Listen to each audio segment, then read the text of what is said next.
And at this time, we sincerely request Yamuna Devi, Prabhu, to enlighten us. And if you finish by midnight, it's all right.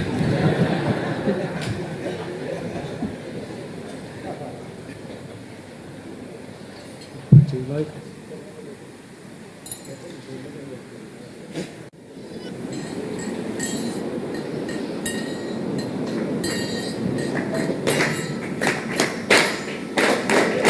Jai Radha Madhava Kunja Bihari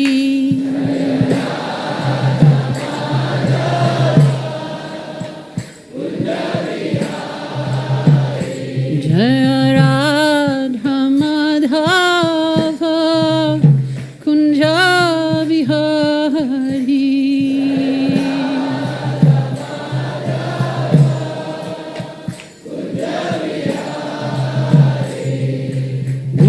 Jana Balabha Giribhoradhari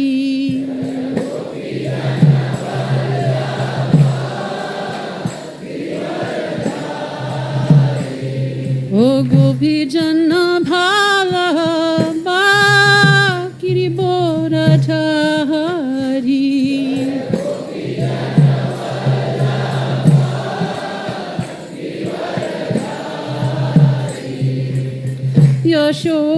Yashodanandana Braja Janaranjana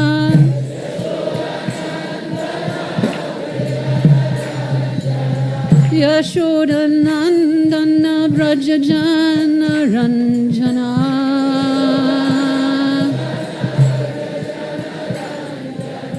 Yamuna Tira Banachari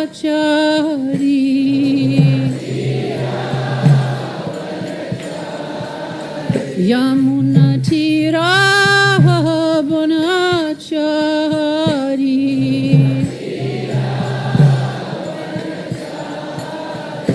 Jaya Radha Madhava Kunja Bihari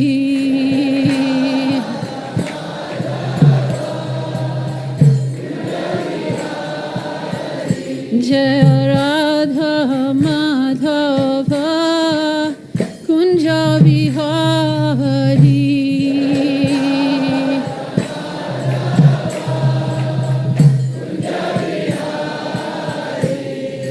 Gopi Jana Balabha Giribhoradhari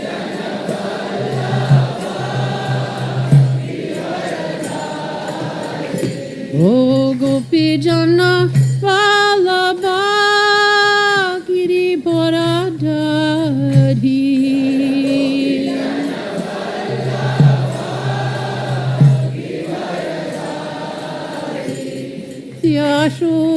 Yashodanandana Braja Janaranjana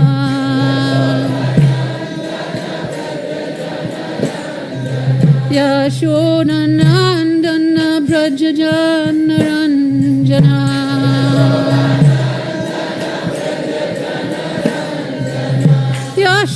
Yashodanandana Braja Janaranjana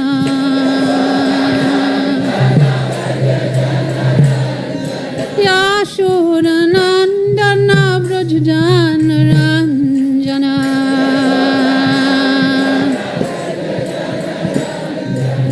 Yamuna Tira Banachari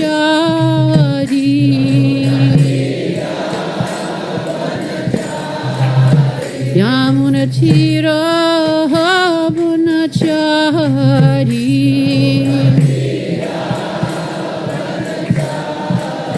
Yamuna Tira Banachari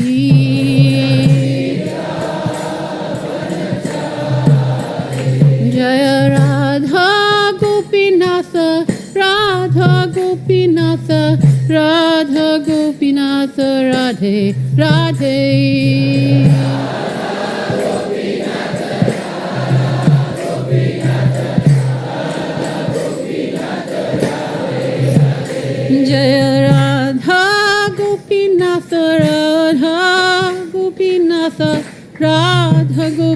Radhe Radhe.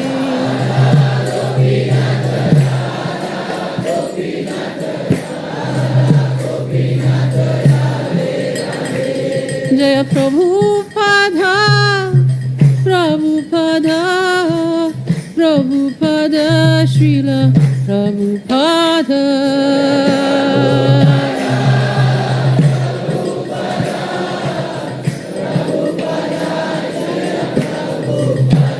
Srila Prabhupada, Prabhupada, Prabhupada, Srila Prabhupada.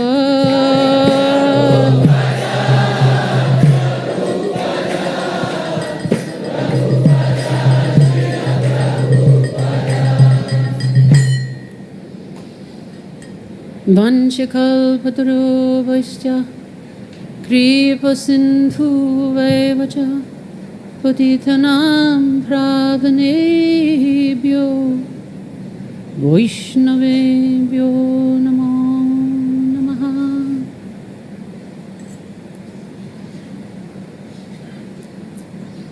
Dear respected Maharajas, Transcendental Braja Dham residents, glorious Chowpatty devotees, all of the guests that are here in Chowpatty, some for the first time. I offer you all my deepest respects.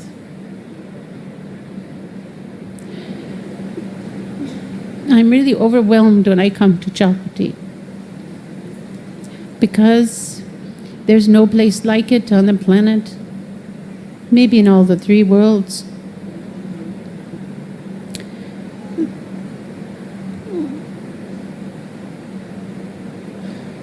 Radha Gopinath, who reside here, are worshipped so very beautifully.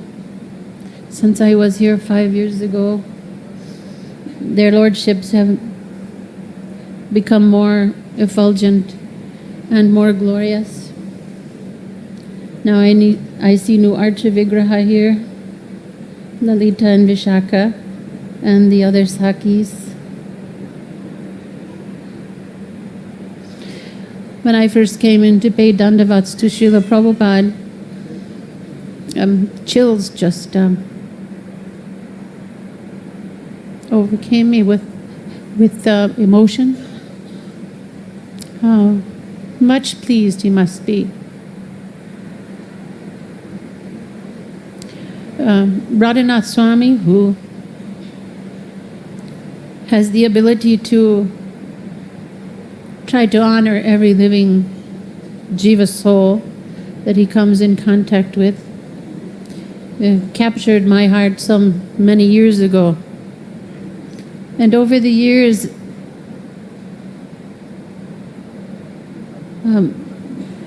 I felt such a deep, deep, deep sense of gratitude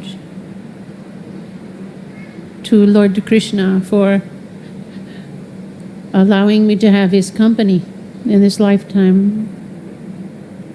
I am so indebted to him for that. And every time I have the good fortune to be in his association, I more deeply appreciate the literatures that have been given to us by our great Vaishnava-acharyas. I more appreciate my spiritual master, and I more appreciate all of you. So it is with really great, deep sense of gratitude that I've been allowed for the second time to have this Chowpatty experience. I was so moved by it the first time I came here that I thought I wouldn't ever come back here. It was so overwhelming. But it's by Radhanath Swami's mercy and Krishna Chandra Prabhu's mercy and the mercy of so many of you that I've been allowed a second opportunity. And I remember the first time I was asked to speak here. I have to tell you, I don't speak in public. Srila Prabhupada also didn't push me to speak because I'm not a good speaker. But Radhanath Swami has asked me to say something about Prabhupada. So you have so many devotees, old and very senior to me, who could speak so much. Very wonderful Prabhupada Katha. And so I asked him, could you be more specific what maybe I might try to speak on? So first time was mercy, which is a very general topic. And a disciple can take that so many different places. So with this one, for some reason, I was thinking to bring up just the simple topic of Srila Prabhupada in the kitchen and us in the kitchen. And maybe to take a little glance, historical glance, at one relationship of one disciple with Srila Prabhupada in the kitchen, and also to meditate a little bit about how Srila Prabhupada taught each of his disciples in an individual way. And with some disciples he gave more instruction and more detailed instruction and more detailed criticism. And with some he was extremely lenient, and whatever mistakes were made in the service of Lord Krishna, he was very gentle in his chastisement. So from the very first day that I had any association with Prabhupada in the kitchen, Srila Prabhupada was not very lenient with me. So I thought to ask you first a question, all of you, and I know it's a very big audience, but I would like for any of you to spontaneously respond to the question. In your experience of Krishna consciousness, name something in relationship to Prabhupada and cooking that you have been taught is important. In other words, to cook in spiritual consciousness, what is an important element? Please speak out loudly, just answer. Cleanliness. Thank you. Another one. Excuse me? Remember who you are cooking for. Again. What? Punctuality. What else? Devotion. That's like remember who we're cooking for in another way. Another quality? Louder? Yes, chanting, attentive chanting, attentive chanting. What else? Don't waste anything. Excellent. What else?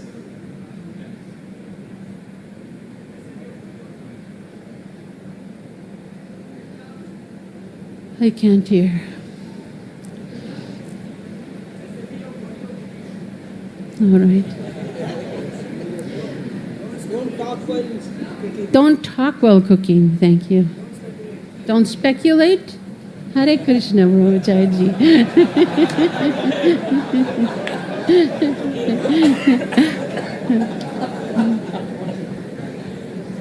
So I'll tell you, if I try to synthesize down to three things, those three things are cleanliness,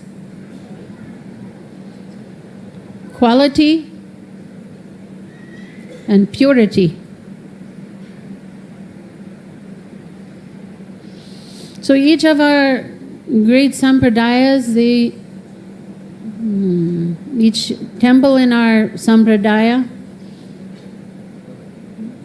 and all of our different gurus may stress things differently. But if I look back on the short 11 years that I had of Srila Prabhupada's company in the kitchen, those three things come to the surface as being the cream.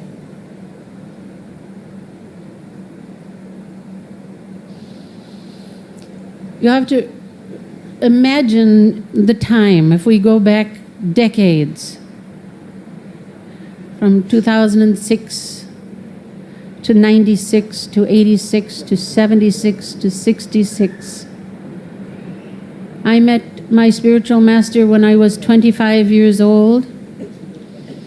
I was from a family who knew nothing about Krishna, had never heard the name Krishna, had never heard the word Vaishnavism, with true mlecha qualities. And I went to my younger sister's wedding, just like you are attending an incredible wedding in 2 days. So I went to my younger sister's wedding. And the day that I arrived for the wedding, I went to a luncheon and met Srila Prabhupada. It was a luncheon that Srila Prabhupada cooked by his own hand and served to his first disciples. And it was my first taste of Krishna Prasadam. And after that meal, Srila Prabhupada said, "So, what is your name?" And I told him, "Where are you from?" 3,000 miles away. "When is the rest of the family coming for the wedding?" "I'm the only one coming, Swamiji." "Oh, this is so unusual," he said. "This is very unusual in India. The family of the bride makes great arrangements for a wedding." So today when I asked Krishna Chandra and his wife, Priya, how many people will be coming to the wedding, she said, there'll be maybe 3,000-4,000 intimate guests. So you can see the setting, the scenario. So I said, "I'm the only one coming." He said, "Never mind, you can help me cook." So I thought, oh, this is going to be an interesting experience. He said, "Can you come tomorrow morning?" "Yes, Swamiji, I can come." So I came the next day in a little blue mini skirt and a t-shirt into Srila Prabhupada's quarters. And he sat me down in front of a 5-pound bag of moida and 2 pounds of butter, unsalted, not even ghee, pitcher of water. And he said, "So can you make a medium hard dough?" And I said, "Swamiji, what do you mean?" I said, "You mean chaud en flot dough? You mean pâté brisé? What kind of dough?" So he really looked at me quizzically and he raised his eyebrow and he said, "Any child 5 years old in India can do this." "How old are you?" I said, 25. "Is it you're 25 and you can't make a medium hard dough? Let me show you." So from this very moment, Srila Prabhupada grabbed my invisible Sika and he began to drag me to Krishna. And you know, if you can just imagine the strangeness of this, but I remember his hands, he took the flour, he put it into a bowl. His hands began to work magic. Very quickly he made a kachori dough. Now all of you know that kachori are some of the most challenging pastries in our line to master and do well. So my first job as Prabhupada's aspiring assistant was to make kachoris for 40 people alone. And in that first day that I cooked with Srila Prabhupada, there was a small little galley kitchen. Galley kitchen means on one side there's a counter and on another side there's a counter. And Srila Prabhupada, in the period of 6 hours, made 14 dishes for 40 people alone, plus fried all of the kachoris. And in the course of that, for about 2-3 hours, I tried to make and shape kachoris. Finally, I said to Srila Prabhupada, may I have a glass of water? And he peeked his head around from the kitchen and he said, go wash your hands. So I thought that was a very strange thing, but I went and washed my hands. And then his first instruction to me was to explain, when we're cooking for Krishna, it is different than any other cooking. When we are cooking for Krishna, we are cooking for the pleasure of Krishna. We do not use our senses to enjoy the experience. We only think of the pleasure of Krishna. First instruction I get. All right, thank you, Swamiji. I will try to do that. Some maybe hour and a half later, I said, Srila Prabhupada, may I take a cigarette break? He peeked his head around the corner and said, go wash your hands. It was then that Srila Prabhupada told me about the 4 rules and regulations.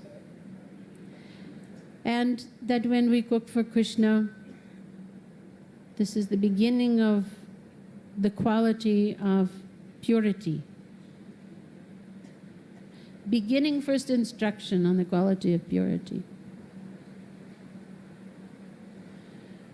Some 3 hours later, maybe it was close to 5 hours, I was making kachoris.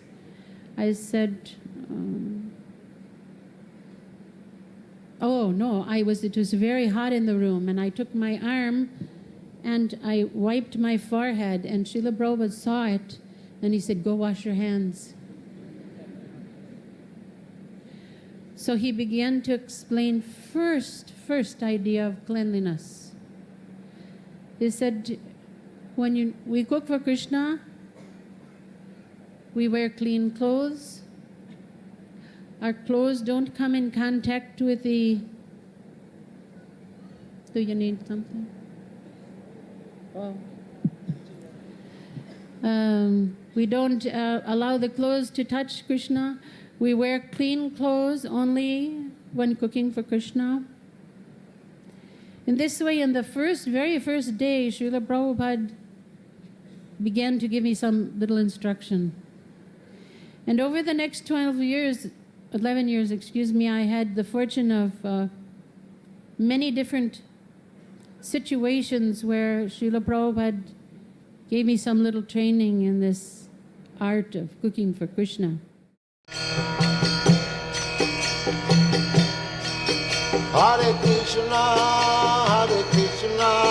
Krishna Krishna,